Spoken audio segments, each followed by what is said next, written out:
Hello, my name is Shannon Kyles, and I'm here to introduce the fourth video in the video set in praise of older windows. This video is going to be talking about the heat that can be maintained by curtains. The fact is that everybody's really interested in energy efficiency in cars and planes, etc., but 50% of the energy in the planet goes to heating and cooling houses. By putting curtains in front of a window, you can increase your energy efficiency of that window double or triple, as you can see in the following video. We're going to take a look at first a restored window, actually it's a 220-year-old window that I restored myself that has a storm window on it, and a brand new window that was installed 3 years ago, and when they were installed it took a couple of hours to get rid of all the stuff saying enter, save, and passes all this testing and all. So they have the stickers that you get when you get the new windows. Took them all off. Let's see if they're as good as the restored window. Okay, so we have a 12-pane sash window, and the average reading on the inside of the window is about 5-6 degrees. We're looking at an average of 5 or 6 degrees. We're using an infrared camera. When you look at the camera, the yellower parts are where it's a bit warmer, and the bluer parts is where it's getting really quite cold. So I'm going down to the bluest part of the window, and this is 1 degree. 1 degree right at that corner. Again, it's minus 20 outside. A curtain would help. Minus 20 degrees outside. 50 km/h winds going straight at that window, and it's still average of, well, there's 6, between 5 and 7. And the corner, the smallest, is about 1 degree. So that is a restored 12-pane sash window, and you can see the bubble glass. We'll take a look at the bubble glass later. And it's a restored window from a Georgian house from 1780. Okay, and you can see that the casing in the frame of the window is fine. There's nothing coming through the casing at all. So the casing is where the window gets attached to the wall, and the frame is the decorative member on top of it. And there's no heat loss at all. There's no huge piles of air coming through there. On the same wall, same time of day, same minus 20 degrees outside, we're looking at this window. It's brand new.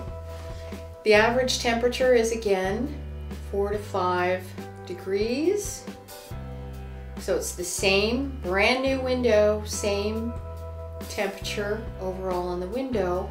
But then we get to the dark blue spots, minus 0.8, minus 1, minus 3 degrees. We got minus 2. Anybody for minus 4? Here we go, minus 3. This is leaking air like a son of a gun. Look at that, the thermal, minus 3 degrees in that corner. And the other one was minus 0.7. And that's the full length is minus 1, minus 0.9. So between minus 1 and minus 3, there's minus 4. I love it, minus 4, perfect.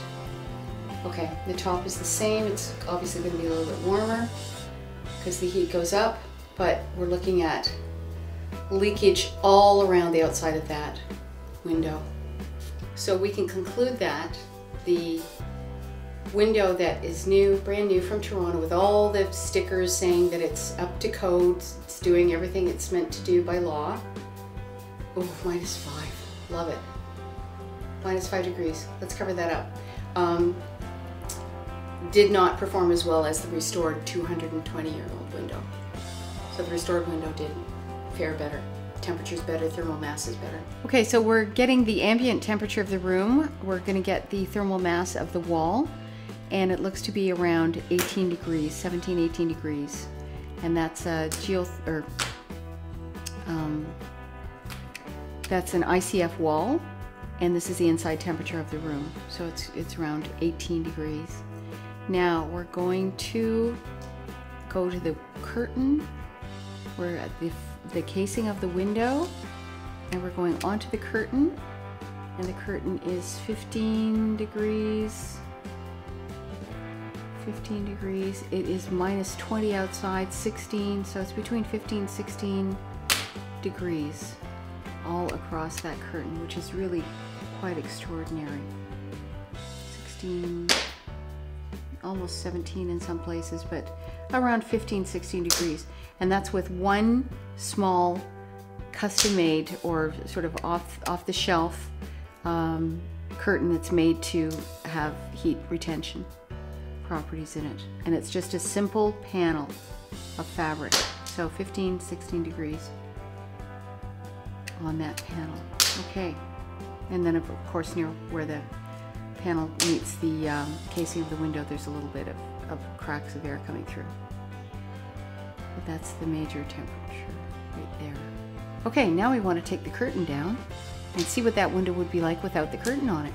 Okay, so now we're looking at the window. It's a 200-year-old window that has been restored by Paradigm Shift, and it's got a very simple storm window on the outside. And the temperature of the glass with no curtain on it is 11, 12 degrees.